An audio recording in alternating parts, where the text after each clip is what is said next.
Welcome to a special edition of Front Porch Politics. I'm Tim Boyum, coming to you from our nation's front porch here in Washington, D.C. You know, about a month ago, I had a great idea. We're going to come up to Washington, D.C., talk to some new members of Congress in North Carolina, experts with Tar Heel backgrounds about a new president returning to Washington, D.C., and a new Congress. Then this happened, a major snowstorm, and the city is essentially shut down. But have no fear, we still have a show. We are going to talk to some new members of Congress. We're going to talk to some Tar Heel experts with North Carolina backgrounds. We're going to talk to some of our Spectrum News reporters as well. So let's head upstairs to our comfy studios and talk with three new members of Congress from North Carolina. Gentlemen, first of all, it's great to see you. Thanks for doing this. I really appreciate it. I know it's hard to get three members of Congress at any time together, so we appreciate it. How has it been? I mean, none of you have been members of Congress before. I know you ran before, but how has it been? Has it been overwhelming, exciting, all of the above? What's it been like? I mean, I think everybody says it's like drinking out of a fire hose, but in reality, I think it's like looking at a wall of fire hoses and having to figure out which one to drink from. Like that's how it feels to me. But it's overwhelming, but in a good way, because there's so much coming at you, but you're so ready to get to work. So just to actually be here and be responsible for the adequate representation of the folks that I represent in the 10th District of North Carolina, that's a huge privilege. It's a huge honor. How much of it is just figuring out how to get around? A lot. As you know, there's a lot of tunnels and corridors and whatnot, and added to it the security measures and the snow. There's a lot of complications, but slowly but surely we're figuring out where to go and where to be and so forth. One thing I've noticed just in my few days here up in Washington is there feels like a sense of urgency, particularly Republicans, to get things done and get things done quickly. Many of us are motivated to do so by the policies that Joe Biden and Kamala Harris put in place. Specifically, for me at least, it was the open border and the crime that compounded from those policies. And, you know, less than an hour ago, the three of us were on the floor voting on the Lake and Riley Act. And so the motivation, there's always some sort of political lens, but the majority of it is really to try to undo a lot of the problems that we saw and those problems which motivated us to run for office. And I think follow through on the promises that everyone made on the campaign trail to the American people. We have a lot to undo, as Brad said, and we are intent on actually doing that. This is not an institution, and we're talking about this off camera, that moves fast typically, though. Can it get done? Is there a danger of doing it too fast? Well, some of it got done, like with the Lake and Riley Act. That bill was passed in the previous Congress from the Republican House, and it was basically sidelined by the Democratic Senate. But because we had that text already worked out in the 118th Congress, all we had to do is just bring the bill back up and send it over to the now Republican Senate. So let's talk about immigration and the border first, since you guys brought that up. There's been a lot of pretty big promises out there about what's going to happen, and talk of deporting millions. What does that look like? What does success look like on that? I think it's been made pretty clear to my district and the folks that I've met around the state why I ran for Congress. And it's because I've been personally impacted by the open border policies of Joe Biden and Kamala Harris and the Democrats. Yes, we have to get rid of many criminal illegal aliens who are here already, but dismantling the incentive structure that currently exists for millions and millions and millions of illegals to be here. And what's happening through this process here in Washington is you're taking subject matter experts like Brad, you're taking those who are affected like Addison's family, and you're combining all of that with off-the-shelf ideas that already exist, and you're synthesizing all of those through the lens of what's politically possible, and the outcome that you're going to get from that is a comprehensive immigration strategy that will expel folks who should not be here, that are criminals, and whether they're criminals or not, folks that should not be in this country need to leave this country. They are not authorized to be here. And I think the direction that you might be going is, okay, well, what about the good people that are here in this country? I'm just going to tell you, my constituents, they do not want to hear about what to do with legal immigrants who are still in this country when folks are being burned on the subway or kids are being sexually abused by illegal immigrants who should not be in this country. The curious viewers I know are going to ask, when you said personally impacted, Yeah. What can you tell us? Yeah, so my little brother passed away. He was killed by fentanyl that was, it was almost certainly manufactured in China and smuggled in through our southern border. And so that's what led me to run for Congress, was that personal tragedy. And it's families like mine and like Lake and Riley's family that that have felt this pain. What else is at the top of your kind of agenda list of what you hope gets done sooner than later? Reduce government regulation, decrease taxes, and allow small businesses that sit on Main Street to be as successful as they can possibly be. What was the moment when you got sworn in and walking out on the floor for the first time? My kids were on the floor with me. They're a little bit older. They're 5 and 7. And my 5-year-old was just completely asleep. She was literally on the floor. Laying down sideways. Had no idea, what's going on, the impact of the occasion. And my 7-year-old was curious as to what was going on. But it was really wonderful to participate in such a time-honored tradition. I mean, the words and the oath that we took are very powerful. And being able to do that and look around the gallery and see my mom and dad and my wife and having to hold a child on the floor, how special is that? My wife has also changed the diaper on the floor of the house, which that can't be a big club. When you see your kids on the floor of Congress, it's hard not to see everyone else's kids that you represent as well, and understanding that the actions that you take, the votes that you take in that chamber are going to affect their lives directly. That's a very powerful thing. I had my oldest daughter on the floor, but on the other end of the age spectrum, my grandfather was there. I've been talking to Republicans this week because all the newcomers are Republicans, but you do represent Democrats. There are Democratic members of Congress. What can you tell to them? That, there's a lot of talk about what Donald Trump and the Republicans are going to do, but what do you tell those Democrats? My district specifically, a lot of the issues that were the most urgent for voters, for the first time in a long time, it was not the economy. It was crime. It was illegal immigration. It was the open border. It was fentanyl. I jumped into this race, jumped into this position with the hope of tackling those problems that are more, I would say, broad. They're American problems, not just Republican or Democrat problems. I'll help anyone who comes through my door, but let me be clear. I was not sent here to go along with the Democrats and their agenda. I was sent here to stop it. President Trump, he ran on dismantling that woke, crazy leftist Democratic agenda that doesn't necessarily actually represent what rank and file Democrats actually believe. And I think all of us, we take anybody that would come into our office, have a conversation with them every day of the week. But we are up here to accomplish a task, and that task is to get America back on a principled track that leads to the historic success that we have seen throughout our nation's history, and that's exactly what we're going to go do. Well, good luck to all three of you. I appreciate your time. I look forward to many more conversations. Thanks, Thank you very much. We're going to take our first commercial break. When we come back, we'll bring in some Spectrum News reporters insight from their time on the trail following Donald Trump and the North Carolina delegation. Stay with us.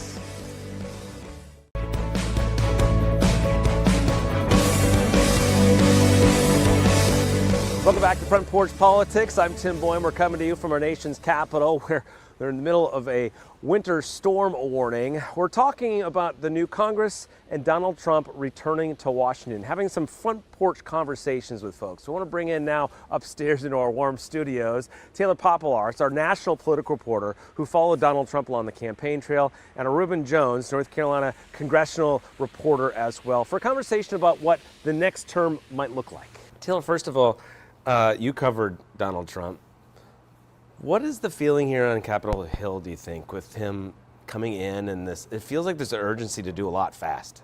Yeah, there's a lot of pressure, especially because Republicans have control of the Senate and the House and now the White House. Albeit in Congress, the margins are obviously really tight, and that's going to factor into a lot of stuff. But Trump's team views his win as a mandate. Experts and analysts will argue, it wasn't necessarily a landslide. It was a little bit closer than maybe it seemed on election night, but he still won both the Electoral College and the popular vote, and he's coming back after making this insane comeback. And the fact that he'll have a Republican Congress now, his team says, hey, especially for the next 2 years, we just have to hit the ground running, and we have to pass as much as possible, because when the midterms come around in 2 years, there's a chance that either the House or Senate could flip, and that would obviously lead to a lot more difficulty to passing his goals. Reuben, a lot of people don't realize North Carolina's delegation has dramatically changed. I mean, you're trying to meet new people and get in touch with people. How do you think that's going to play out here, at least early on? I know it's obviously very early, but... Well, two things. One, as a reporter, it was nice covering the past delegation because it was split 7 Republicans, 7 Democrats, so we get both sides. there's been a dramatic shift now where it's now 10 Republicans and 4 Democrats, and that's because of a new congressional map drawn by state Republican lawmakers where 3 Democrats said, you know, it's not feasible for me able to win re-election, so I'm not going to run. And so now you have a lot of 5 new Republicans that are coming into office that are, except for former Speaker Tim Moore, are pretty much not that well known. Mark Harris might be an exception to that. And so it'll be interesting to see how they interact with the rest of the delegation. We saw the House Speaker vote. It didn't go off the rails. It wasn't exactly Wasn't as smooth bad. sailing either. But the members I've talked to this week, they're saying all the right things. Are they going to be a rubber stamp for Donald Trump? How do you think that's going to play out? I think in the House, Republicans by and large will be a rubber stamp. I mean, most of these members, because they're constantly running for re-election and, you know, they finish one race and then the next one starts up, Trump is kind of a party boss now. And, you know, he's always navigated as like a kind of a mafioso type. And so they don't want to cross him. But Tim, gerrymandering has resulted in there being so few races that are actually close. And so these Republicans and Democrats that are in the House and in the Senate, they're not necessarily, well, mainly in the House, they're not worried about their general election. They're worried about their primary. On the Senate side of this is Tom Tillis, right? Yeah. No, I mean, he is perhaps one of the most interesting Republicans to cover in the Senate. I will say, though, as we have seen the past 6 months, and I think we'll see next year, he's sounding a lot more pro-Trump than maybe he has in the past, and that's because he's got to get through a Republican primary. Now, nobody right now has said if they're going to run against him. Names to watch include Laura Trump. I've heard Mark Walker thrown around. I've heard a few others. But nobody's put their name in there. You look at somebody like Tillis, who, you know, played a big role in the infrastructure bill becoming law, was part of that core group of 10 or 12, you know, senators. It was pretty split down the middle, Democrats, Republicans, and they were the ones who repeatedly, they got the COVID relief package through, they got the infrastructure bill through, they got the gun safety legislation through. A lot of them left, like over half of them have left. They either lost, they retired, they tried to get out of it. And so people like Tillis are prime examples of the challenge where you could be a really productive member of Congress or of the Senate, but then when you're up for re-election, the cards are just different. What do you think about North Carolina's sort of delegation power, right? I mean, they had Patrick McHenry before. There's been a lot of, you know, new faces in there. Does it make them less powerful or more because there's more Republicans and the Republicans are in power? I mean, I would say it's kind of taken a step back, frankly, in the past few weeks, and that's because, as you mentioned, Patrick McHenry is no longer in the House. Of course, he served as acting Speaker of the House briefly, but that was, yes, that was a powerful moment, but can't be overstated how much power he had in the compromise situation when it came to the debt ceiling, when it came to Kevin McCarthy becoming Speaker, and on the House Financial Services Committee, dealing with issues like cryptocurrency. Is it fun with all the change, maybe? Makes it more interesting? I think with Trump returning to office, it's just there's going to be a fire hose of news every day. And I think our industry will continue to be challenged in how we cover it and how we determine what's important, what deserves attention, what maybe is a bit more bluster and a show. I think there's two things, though, behind the scenes. One is that people don't think about a lot is the District of Columbia is a city of people that work for the government. And so there are a lot of people that live in this city that are on edge. President Trump ran on cutting the federal government significantly. And so there's a lot of people wondering what their job security is going to be like. There is going to be a reflecting period, I think, from the media in terms of how do we cover the new second Trump administration, make sure we do it in a fair way, but also make sure we do it in a way that holds everybody to account. And with less people in a lot of Yep. circumstances. Well, good luck. Good to see you guys. Great to Tim. see you. We got to take one last break. When we come back, we're going to bring in Doug High, well known here in Washington, D.C., and a Tar Heel native, with his outlook on what 2025 might bring.